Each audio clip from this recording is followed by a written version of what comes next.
Енді балаңыз 6 айдан асып 7 айға толған кезде әрі қарай погремуш сылдырмақ ойыншықтарды алып қарастырамыз, бірақ ол жолы енді жай ғана сылдырмақ емес, развивающий түрлерін аламыз. Мен сіздерге алдыңғы роликте қай ойыншықты қай жерден және қанша теңгеге алғаным туралы ақпарат бермеппін, бірақ та егер ол қызық болса, міндетті түрде комментарийдің астына жазып сұраңыздар, сосын мен бәріне жауап беремін, немесе келесі ретте толық ақпаратпен айтып түсіндіретін боламын.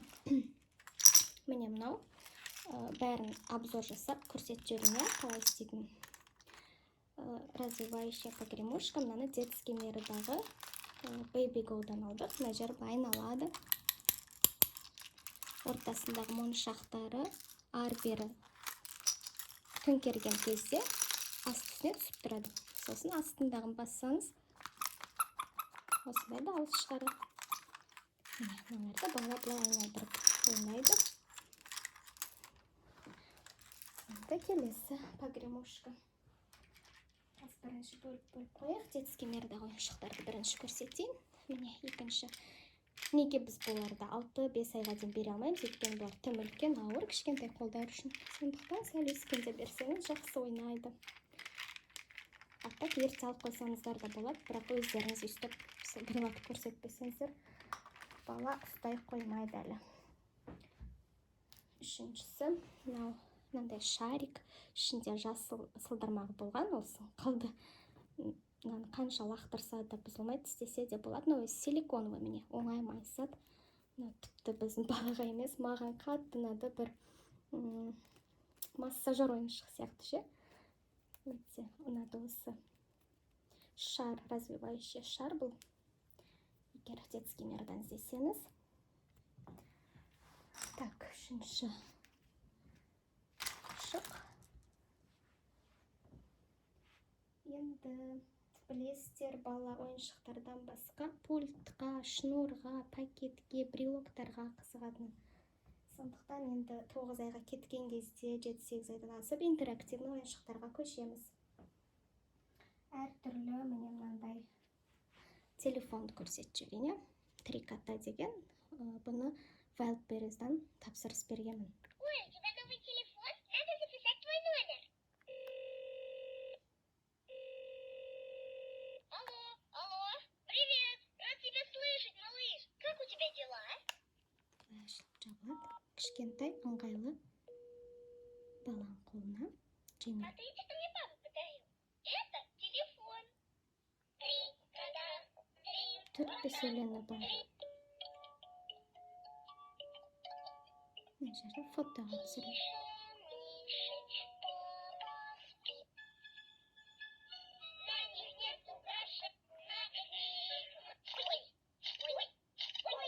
Фотоға түсіреді. Здравствуйте. Мне кажется, вы ошиблись номером. Перезвоните, пожалуйста. Әртүрлі сөздер айтады.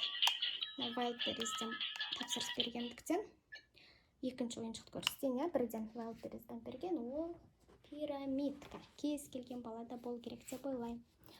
Бірақ ең бірінші ролигімді көрсеңіздер, о жақта педиатрдың кеңесі бойынша подаркке болсын, яғни сыйлыққа болсын, өз балаңызға болсын, кез келген ойыншықтың қорапшасының сыртында 1+, 2+, 6 ай плюс деп жазылып тұрады. Мән берсеңіздер. Егер солай алсаңыздар, өте жақсы. Себебі мен мысалы өзіме ұнайтын ойыншықтарды артығымен алмадым, тек қана сондай жас ерекшелігіне қарай таңдадым. Мына пирамидканы біз ерте алып қойып, біз 6 айдан кейін, бұны 9 айдан кейін немесе тіпті 10 айдан кейін 1 жаста да алсаңыз кеш емес. Бәрібір ол қазір қоя алмайды. Сосын пирамидкаға беретін маңызды бір кеңесім, қазіргі мен бүкіл базардан, магазиндардан байқаймын, пирамидканы ұстап тұратын таяқшасы бар емес па, кәдімгі қатты болады. Кез келген алып қараңыздар, әсіресе басында бір жануардың басымен тұрады ғой. Сол таяқша тәріздес қатты және балаға қауіпті болып келеді.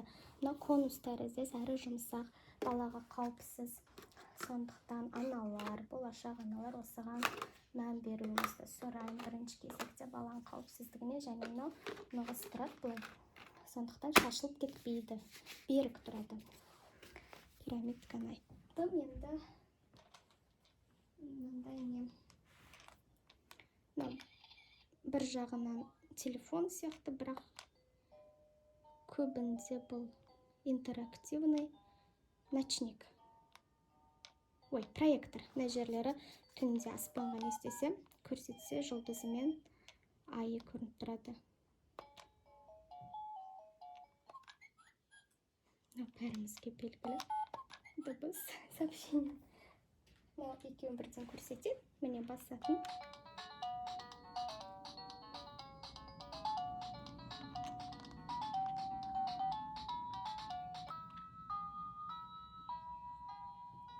Бір жағына погремушка сияқты.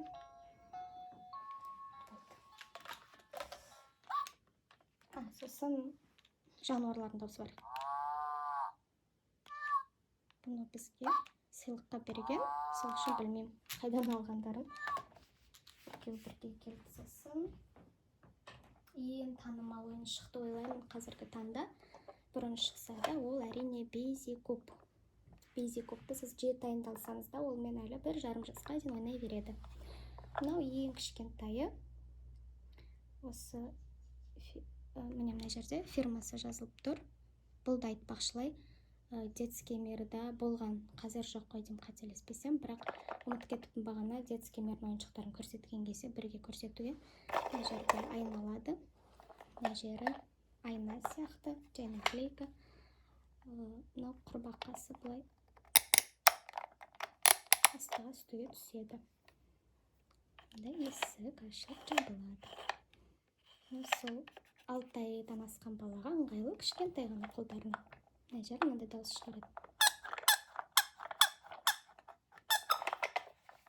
Мында құр пілдің суреті. Өте жақсы. Балаға айналдырғанды жақсы көреді. Жақсы ойнады. Сосын ксилофон. 8 айда 3 бала өзі ұрып, ойнап қызығады. Мынау пульт. Бірақ қараңыздар, мынау пульт негізінде тіпті мынау үлкен адамның қолына дәл кішкентай бала ұстай алмайды. Тіпті 7-8 ай болса да, мынаны одан да 9 айдан асқанда, тіпті 1 жаста сыйласаңыз, бірақ ойнайды деп ойлаймын. Қазір функциясын көрсетейін. Мына жерде тек түстер жанады. Қазір. Малыш, привет! Готов переключать каналы? Малыши должны дышать свежим воздухом каждый день. Так приятно и полезно греться в лучах солнышка. Но на голову нужно надеть шляпку или панамку, чтобы не перегреться. От 0 до 9 вместе цифры учим мы. 1. Цифра 1 или единица – 2. Изогнуто 3. Гитара. Барабан. Труба. Балалайка. Гусли.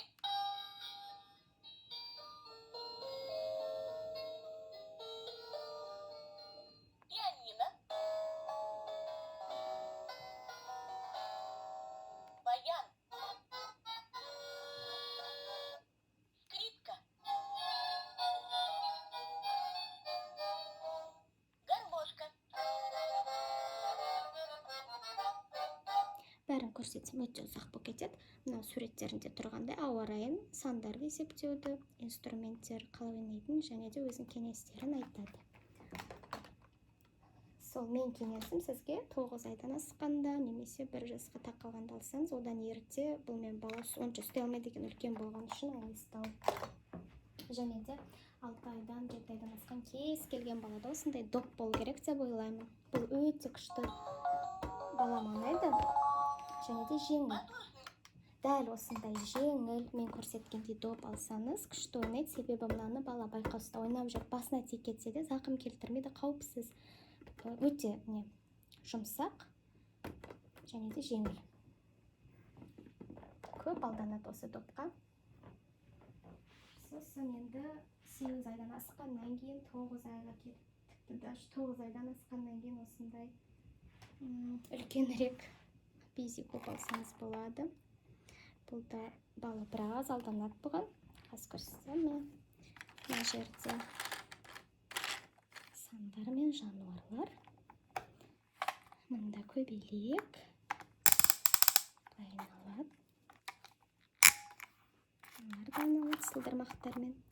Көбелектің басы да айналады. Мына жерде айна. Мына жерде аспаптары түрлі. Я веселый аккордеон. Я волшебная арфа. Я такая необыкновенная и красивая. Я звонкая труба. У меня столько энергии, и я такая бодрая. Я задорная труба. Сосын міне мына жерінде түсі жанып ауысатын дөңгелекшесі бар. Бала осыған, біздің бала осыған басқанды жақсы көреді көбінесе.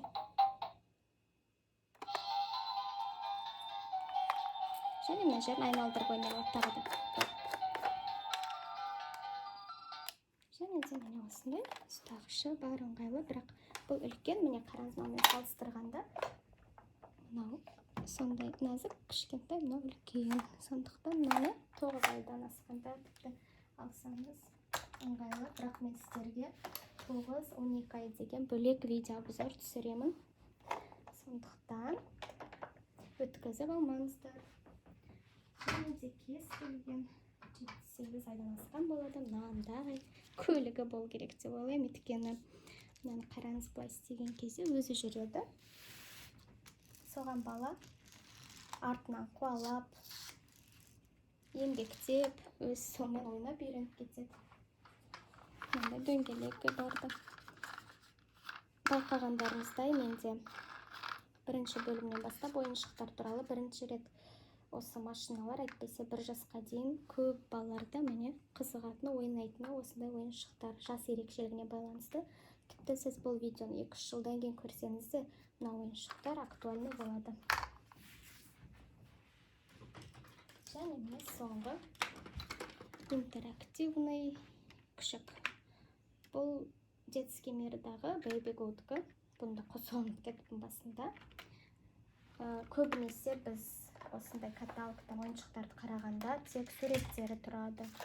Описаниясында толық жазбайды. Сондықтан мен сіздерге функциясымен обзор түсіргім келді. Болашақта осы ойыншықтарды қарастырсаңыз, қалай істейді екен, бала қалай ойнайды екен деген сияқты. Мына күшіктің осыны тартқан кезде басы шайқалады екі жаққа қарай. Мына да 1 жасқа дейінгі болатын ойыншық.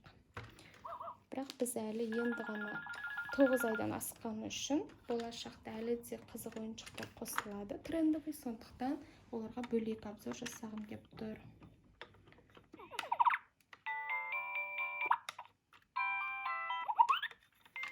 Құлақтары былай қимылдайды. Міне басы.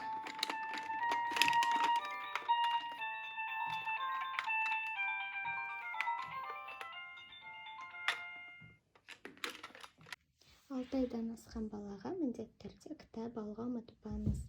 Кез келген кітап сататын дүкенге кіріп, 1 жасқа дейінгі кітаптар десеңіз, осындай қалың, арнайы матта тәрізді немесе су өткізбейтін кітаптар. Және де осындай көп түрлері болады.